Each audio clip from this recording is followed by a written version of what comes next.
శ్రీమాత్రే నమ. జయ గురు దత్తాత్రేయ నమ. ఈ వీడియోలో మనం వృత్తి నిర్ణయించే గ్రహాలు మరి ప్రస్తుతం శనిగ్రహ వక్రగమనం వల్ల వృత్తిపై ఎటువంటి ప్రభావం చూపుతుంది, ఏ ఏ వృత్తులు చేస్తున్న వారికి ఏ ఏ గ్రహాలు బలంగా ఉండాలి, మనం ఖచ్చితంగా ఏ వృత్తిలోకి ఎంటర్ అవ్వాలో ఏ గ్రహం తెలియజేస్తుంది. అలాగే మనం వ్యాపారం చేయాలనుకున్నప్పుడు ఏ గ్రహం బలంగా ఉంటే మనకి ఆ సమయంలో వ్యాపారం కలిసి వస్తుంది, ఏ రకమైన వ్యాపారానికి ఏ గ్రహం కలిసి వస్తుంది, ఇవన్నీ కూడా మనం ఈ వీడియోలో తెలుసుకునే ప్రయత్నం చేద్దాం. సాధారణంగా ఎక్కువగా సినిమా సంబంధించినటువంటి పరిశ్రమలో ఏ వృత్తిలో అయినా సినిమా నటన టీవీ మీడియాలో ప్రవేశించాలంటే శుక్ర అలాగే చంద్రగ్రహాలు బలంగా ఉండాలి. అలాగే మీరు సినిమా రంగంలో హీరోగా రాణించాలంటే చంద్రుని యొక్క బలం తప్పనిసరి. అదే క్యారెక్టర్ యాక్టర్గా విలన్గా రాణించాలంటే కుజుని యొక్క స్థితి చాలా బలంగా ఉండవలసి ఉంటుంది. అలాగే మీరు ఒక పారిశ్రామికవేత్తగా లేదంటే ఏదైనా ఒక సంస్థను ప్రారంభించి 10 మందికి ఉపాధి కల్పించే వృత్తులు చేయాలన్నా, చిన్న స్థాయి నుంచి పై స్థాయికి వెదగాలన్నా శని యొక్క బలం తప్పనిసరిగా ఉండవలసి ఉంటుంది. ప్రస్తుతం ఉన్నటువంటి సాఫ్ట్వేర్ రంగానికి, మెడికల్ రంగానికి, సినిమా సంబంధించినటువంటి ఈ గ్రాఫిక్స్ టెక్నాలజీ సంబంధించిన వృత్తుల్లో రాణించాలంటే వారి యొక్క జన్మజాతకంలో రాహుగ్రహం బలంగా ఉండవలసి ఉంటుంది.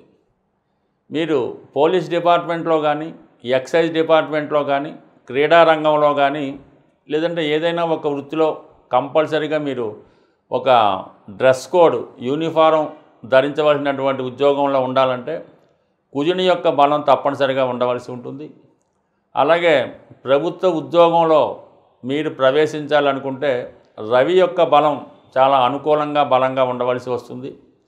అలాగే మీరు వ్యాపారం చేయాలి, మనీ క్యాలిక్యులేషన్స్ కరెక్ట్గా ఉండాలంటే బుధుని యొక్క బలం తప్పనిసరిగా ఉండాలి. అంటే ఒకవేళ మీరు చార్టెడ్ అకౌంటెంట్ అవ్వాలనుకున్నా, లేదంటే అకౌంట్స్ సంబంధించిన వృత్తిలో రాణించాలన్నా, క్యాలిక్యులేషన్స్ కరెక్ట్గా వేయాలన్నా, వ్యాపారాలని అంచనా వేయాలన్నా, మార్కెట్లో ఈ షేర్ మార్కెట్ వగైరా వగైరా వాటిలో అప్ అండ్ డౌన్స్ని అంచనా వేయాలన్నా కూడా బుధుని యొక్క బలం తప్పనిసరిగా ఉండవలసి ఉంటుంది. బుధుడు జాతకంలో బలంగా ఉంటేనే సరైన సమయంలో సరైన నిర్ణయం తీసుకొని ముందుకు వెళ్ళే అవకాశాలు ఎక్కువగా ఉంటాయి.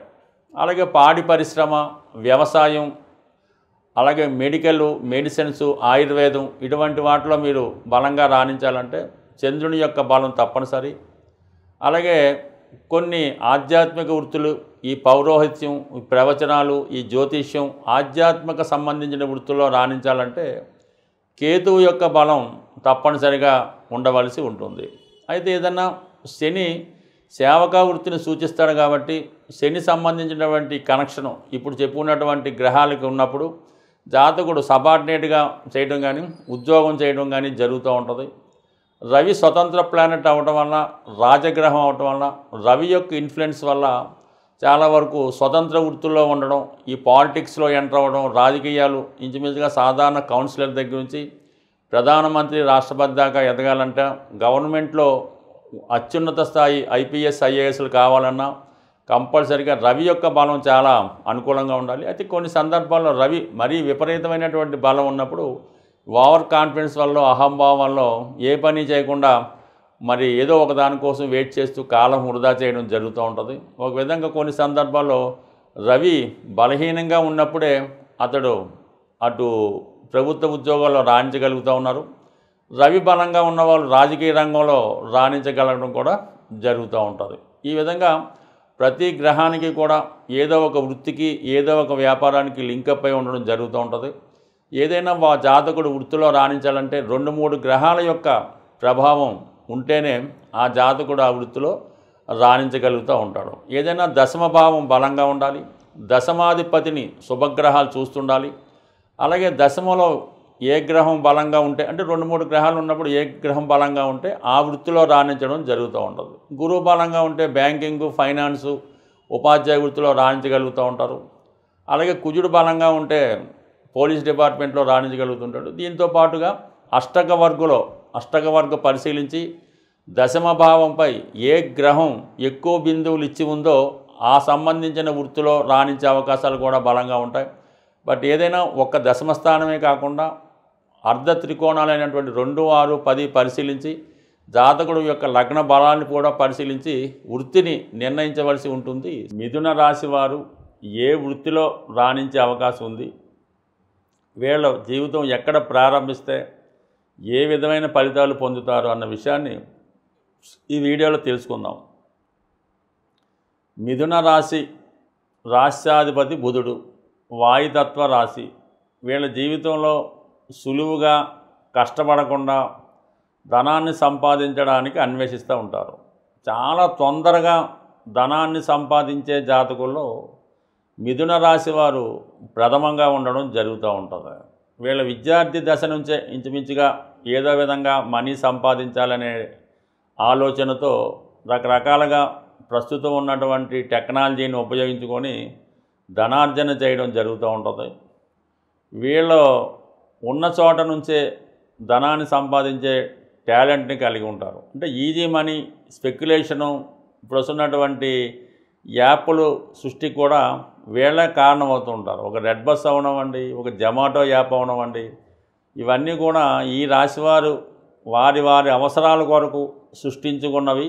అవి ప్రజలకు విపరీతంగా ఉపయోగపడటం వల్ల అచిరకాలంలోనే వీళ్ళ ధనాన్ని తొందరగా సంపాదించడం, ఇంకా కొత్త విషయాన్ని కోసం అన్వేషిస్తూ ఉంటారు. ఏదైనా ఒక దాన్ని కనుక్కున్నాం, దాంతో కొంత మనకి పని జరుగుతుంది, కొంత ఆదాయం వస్తుంది, అక్కడతో తృప్తి చెందకుండా ఇంకా ఎక్కువగా సంపాదించాలి, ఇంకా ఎక్కువగా నాలెడ్జ్ పెంచుకోవాలనే ప్రయత్నంలో నిరంతరం వీరు అన్వేషణ సాగుతూనే ఉంటుంది. ఏదో ఒక కొత్త ధనాన్ని, ఏదో ఒక కొత్త ఫలితాన్ని ఈ ప్రపంచానికి, ఈ మానవాళికి అందించడం జరుగుతూ ఉంటుంది. వీళ్ళు ఎక్కువగా మీడియేటర్స్గా కూడా బాగా రాణించగలుగుతూ ఉంటారు. అటు ఎడ్యుకేషన్ సంబంధించిన దాంట్లోనూ, వ్యాపారానికి సంబంధించినటువంటి ఎక్స్పోర్ట్ ఇంపోర్ట్లో కానీ, అలాగే మీడియేటర్గా ఉద్యోగాలు, వివాహ ప్రయత్నాలు, వివాహ వేడుకలు, అంటే ఇప్పుడు వచ్చినటువంటి మ్యాట్రిమోనీ యాప్లు, ఇవన్నీ కూడా వీళ్ళకి బాగా రాణించే వృత్తులుగా కారణమవుతుంది. అయితే దశమాధిపతి వీళ్ళకి గురువు అవుతున్నాడు. అటువంటి గురువు ఈ మీనరాశి 12వ రాశి అవ్వటం వల్ల వీళ్ళు సాధారణంగా ఉన్న ప్రాంతంలో ఎక్కడైతే ఎడ్యుకేషన్ కంప్లీట్ చేస్తారో ఆ ప్రాంతంలో వీళ్ళు పెద్దగా రాణించలేకపోతూ ఉంటారు. అదర్ దాన్ బర్త్ ప్లేస్లో, అది విదేశంలో కానీ ఇతర రాష్ట్రంలో కానీ బాగా రాణించే అవకాశం ఉన్నది. అలాగే చిన్న స్థాయి ఉద్యోగం నుంచి ఉన్నత స్థాయికి వెళ్ళడం జరుగుతూ ఉంటుంది. వీళ్ళ ఉద్యోగం మారినప్పుడల్లా వీళ్ళ యొక్క హైక్ రావడం జరుగుతూ ఉంటుంది. వీరు ఇంచుమించుగా జీవితంలో ఎక్కువ వయసు 70-75 సంవత్సరాలు వచ్చిన దాకా కూడా సంపాదనగానే ఉంటారు. జీవితంలో ఎప్పుడూ వీళ్ళ మనస్సుకి, అంటే వీళ్ళ బ్రెయిన్కి ఏ రోజు కూడా రెస్ట్ ఇవ్వకుండా నిరంతరం బ్రెయిన్ పనిచేస్తూ ఉంటుంది. ఒకటి కాకపోతే ఒకటి ఏదో విధంగా సమస్యల్ని సాల్వ్ చేస్తూ జీవితంలో ముందుకెళ్తూ ఉంటారు. ఇతరులకు సాధ్యం కానిది వీళ్ళ సాధ్యం చేయడం జరుగుతూ ఉంటుంది. ఎవరైతే ప్రయత్నం చేస్తారో అది వదిలేస్తారు. దాన్ని వీళ్ళు టేకప్ చేసి దాన్ని సులువుగా దాన్ని పరిష్కరించి దాని ఫలితాన్ని పొందడంలో వీళ్ళు చాలా బెటర్గా రావడం జరుగుతూ ఉంటుంది. ఏదేమైనా వీళ్ళు 2 రకాలుగా ధన సంపాదించే ప్రయత్నం జరుగుతూ ఉంటుంది. అయితే వీళ్ళకి జన్మజాతకంలో దశమాధిపతిగా ఉన్నటువంటి గురువు మరి ధనస్థానంలో ఉచ్చ పొందినప్పుడు వీళ్ళు సాధారణ కుటుంబంలో జన్మించినప్పుడు కూడా ఉన్నత స్థాయికి వెళ్ళడం జరుగుతూ ఉంటుంది. 2వ స్థానంలో గురువు ఉచ్చ పొందడం వల్ల వీళ్ళకి అక్కడ గురువు ఉన్నా లేకపోయినా కామన్గా ఫలితం ఇచ్చేస్తుంటాడు అన్నమాట. అందుకని వీళ్ళు మంచి వాగ్దాటి కలిగి ఉంటారు. 2-3 లాంగ్వేజ్ల్లో పట్టు కలిగి ఉంటారు. చాలా ఫ్లూయెంట్గా ఇతర భాషలు మాట్లాడడం వల్ల ఎక్కడికి వెళ్ళినా కూడా తొందరగా ఇమిడిపోవడం కూడా వీరి జీవితంలో కనబడుతూ ఉంటుంది. అంటే వీళ్ళ జీవితంలో చాలా లీడ్ పాయింట్, టెక్నికల్ పాయింట్ ఏంటంటే, ఒకటి వీళ్ళ వివాహ జీవితం బాగుంది, మంచి అనుకూలమైనటువంటి భార్య వచ్చింది, కంపల్సరీగా వీళ్ళ వృత్తిలో నెంబర్ 1గా రాణించగలుగుతూ ఉంటారు. వృత్తి మీద ఎక్కువ దృష్టి పెట్టి దాన్ని ఇంకా సక్సెస్ చేయడం జరుగుతూ ఉంటుంది. అదే అనుకూలమైనటువంటి భార్య రాలేదు, 100% వృత్తిలో రిపీటెడ్గా ఫెయిల్యూర్స్ రావడం, వృత్తిని సరిగ్గా నిర్వహించలేకపోవడం జరుగుతుంటుంది. కాబట్టి అందువలన కంపల్సరీగా వీళ్ళ యొక్క జన్మజాతకంలో గురువు బలంగా ఉండాలి, శుక్రుడు బలంగా ఉండాలి. ఈ 2 బలంగా ఉన్నప్పుడు మాత్రమే వీళ్ళ జీవితంలో వృత్తిపరంగా రాణించగలుగుతుంటారు. ఏదో ఒక కొత్త విషయాన్ని కనిపెడుతూనే రావడం జరుగుతూ ఉంటుంది. అంటే వీళ్ళు సొంత గృహం కూడా సొంత ప్రాంతంలో కాకుండా వేరే ప్రాంతంలో నిర్మించుకొని అందులో స్థిర నివాసం ఏర్పరచుకోవడం జరుగుతూ ఉంటుంది. ఒకవేళ సొంతంగా స్థిరాస్తులు ఉన్నప్పటికీ కూడా అది ఇతరులు ఎవరో అనుభవిస్తూ ఉంటారు కాబట్టి సో దీనివల్ల ఏంటంటే వీళ్ళు ఏదైనా ఇల్లులు అవి కన్స్ట్రక్షన్ చేసి షాపింగ్ కాంప్లెక్స్లో కమర్షియల్ కాంప్లెక్స్లో కలిసి ఇతరులకు అద్దెకి ఇవ్వడం వల్ల వీళ్ళు బాగా ఆదాయాన్ని కూడా పొందగలిగే అవకాశం అది ఉంటుంది. బాగా చెప్పాలంటే వీళ్ళు ఎడ్యుకేషన్ ఇన్స్టిట్యూషన్స్లో బాగా రాణించగలుగుతుంటారు. ఇప్పుడు ఉన్నటువంటి సాఫ్ట్వేర్ రంగం, మీడియా, టీవీ సంబంధించిన వాటిలో బాగా రాణించగలుగుతుంటారు. సినిమా పరిశ్రమలో రైటర్స్గా గాను టెక్నీషియన్స్గాను రాణిస్తారు తప్ప నిర్మాతలుగా పెద్దగా రాణించలేకపోతూ ఉంటారు.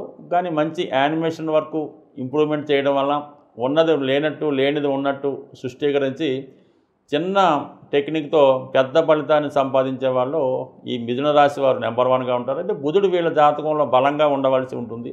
బుధుడు శుభగ్రహాలతో కలిసి ఉన్న చంద్రుడు లాంటి శుక్రుడు లాంటి గ్రహాలతో కలిసి ఉంటే చాలా వృత్తిలో మంచి తొందరగానే మంచి నేమ్ సంపాదిస్తారు. అదే కొన్ని పాపగ్రహాలతో కుజుడు లాంటి గ్రహంతో కలిసినప్పుడు చాలా వరకు వీళ్ళు ఇబ్బంది పడుతూ నష్టపోతూ ఇతరుల యొక్క నష్టానికి కూడా కారణం అవడం జరుగుతూ ఉంటుంది. అంటే అనేక మంది వీళ్ళని తెలివితేటల మీద ఆధారపడి ఇన్వెస్ట్ చేస్తూ ఉంటారు. దానివల్ల వారితో పాటు చాలామందిని నష్టపోవడం జరుగుతుంటుంది. ఈ జాతకంలో ఈ శనికి వీడి యొక్క జన్మజాతకంలో కుజుడికి బుధుడికి ఏ విధమైన సంబంధం ఉన్నా సరే చాలా వరకు జీవితంలో అనుకోని ఎదురు దెబ్బలు తగిలే అవకాశం ఉంటుంది. బట్ ఏదైనా సరైనటువంటి పరిహారం సరైన సమయంలో చేసుకుంటే కంపల్సరీగా జాతకంలో ఉన్నటువంటి దోషాలు సాల్వ్ అయ్యి ఈ జాతకులు తొందరగా జీవితంలో సక్సెస్ అవ్వడం జరుగుతూ ఉంటుంది.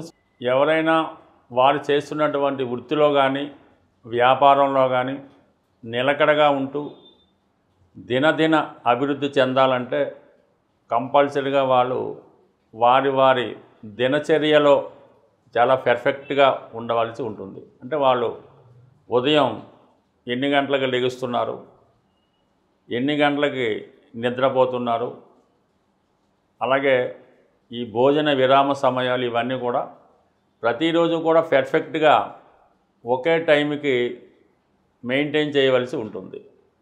అంటే ఆ టైం మెయింటైన్ చేయడం వల్ల మీరు అనుకున్న పనులు ఖచ్చితంగా ఆ టైంకి జరుగుతూ ఉంటాయన్నమాట. అందుకని ముందు మీరు టైం మెయింటైన్ చేయవలసి ఉంటుంది.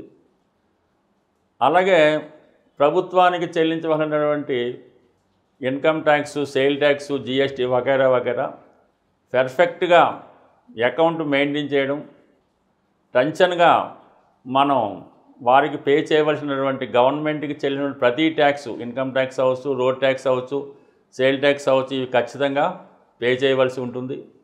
అలాగే వాహనాలకు చెల్లించినటువంటి ఎటువంటి చలానాలు లేకుండా పన్ను ఏది బాకీ లేకుండా ఉండడం జరిగితే, అలాగే మీ పిల్లలకి చెల్లించినటువంటి కాలేజీ ఫీజులు కానీ కాన్వెంట్ ఫీజులు కానీ అప్ టు డేట్గా చెల్లించవలసి ఉంటుంది. అలాగే మీరు అద్దె ఇంట్లో ఉంటే టైంకి అనుకున్న తారీఖు కన్నా ముందుగానే అద్దె చెల్లించవలసి ఉంటుంది. అంటే మీకు ఇవి కొద్దిగా ఆశ్చర్యంగా జరిగి ఉండొచ్చు. మీరు ఏదైతే ఇవన్నీ పర్ఫెక్ట్గా నిర్వహిస్తారో, ఏదైతే మీరు తీసుకున్నటువంటి అప్పుకి లోన్ కరెక్ట్గా కడుతుంటారో అప్పుడు మీ జీవితంలో సక్సెస్ కూడా చాలా తొందరగాను చాలా పర్ఫెక్ట్గా వస్తుంది. సమయానికి అందరూ కూడా మీకు సహకరిస్తూ ఉంటారు. అంటే ఈ టెక్నిక్ను ఉపయోగించే ప్రస్తుతం బ్యాంకులు ఈ క్రెడిట్ స్కోర్ అన్నది పెట్టడం జరిగింది. అంటే మీరు ఎంత పర్ఫెక్ట్గా మీ విధి నిర్వహిస్తున్నారు, మీరు తీసుకున్నటువంటి అప్పుకి వడ్డీ ఎలా కడుతున్నారు, క్రెడిట్ కార్డు మీద ఎలాగా పే చేస్తున్నారు, ఎవరికన్నా చెక్ ఇస్తే అది ఎంత పర్ఫెక్ట్గా ఉంటున్నారు, ఇవన్నీ కూడా మీ డిసిప్లిన్ బట్టి మీ వృత్తి ఆధారపడి ఉంటుంది. అందువల్ల ఏంటంటే ఇవన్నీ కూడా పర్ఫెక్ట్గా మెయింటైన్ చేయండి. దాంతోపాటు సూర్యభగవానుని ఆరాధించడం, ఆదివారం నియమంగా ఉండడం, ఆదిత్య ఉదయం వినడం జరుగుతుంది. అలాగే మీకు జన్మనిచ్చినటువంటి తండ్రి గారు అంటే సహజంగా మీకు మీ యొక్క జన్మజాతకంలో 9వ స్థానమే అదృష్ట స్థానం, అదే భాగ్యస్థానం, అదే మీ తండ్రి స్థానం. అంటే తల్లి, తండ్రి, దైవం, గురువు. అంటే తల్లి కూడా 9వ స్థానానికే వస్తుంది, చతుర్థ భావం కాదు. అందువల్ల మీరు ఎంత సంపాదించినవ్వండి, ఎంతో కొంత మీ తండ్రి గారు కోటీశ్వరులు అయి ఉండొచ్చు, ఆయనకి లోటు లేకపోవచ్చు, ఆయన ఒక దేశ ప్రధానమంత్రి కూడా అయి ఉండొచ్చు. కానీ తండ్రి గారికి మీరు విధి విధానంగా ఏదో ఒక అంటే అది డబ్బు రూపంలోనే కావద్దు, తండ్రి గారికి అవసరానికి ఒక మంచి బట్టలు కొనివ్వచ్చు, కాలికి చెప్పులు కొనివ్వచ్చు, చేతికి గడియారం కొనివ్వచ్చు. బట్ ఏదైనా 9వ స్థానానికంటే గురువుకి కానీ, తండ్రికి కానీ, తల్లికి కానీ, దైవానికి కానీ మీ సంపాదనలో కొంత భాగం వారికి ఏదో రూపంలో ఇవ్వడం వల్ల మీ అదృష్టం బాగా జనరేట్ అయ్యి ఉద్యోగపరంగా, వ్యాపారపరంగా మీకు అభివృద్ధి చెందడం జరుగుతూ ఉంటుంది.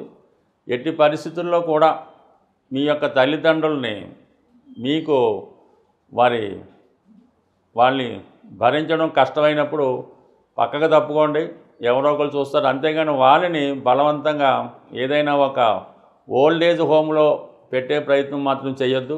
ఆ చేయడం వల్ల అది మీకు ఒక విధమైన యోగం ఏర్పడడం వల్ల అది ఆ పేర్లే చెప్పడం అంత ఇష్టం ఉండదు.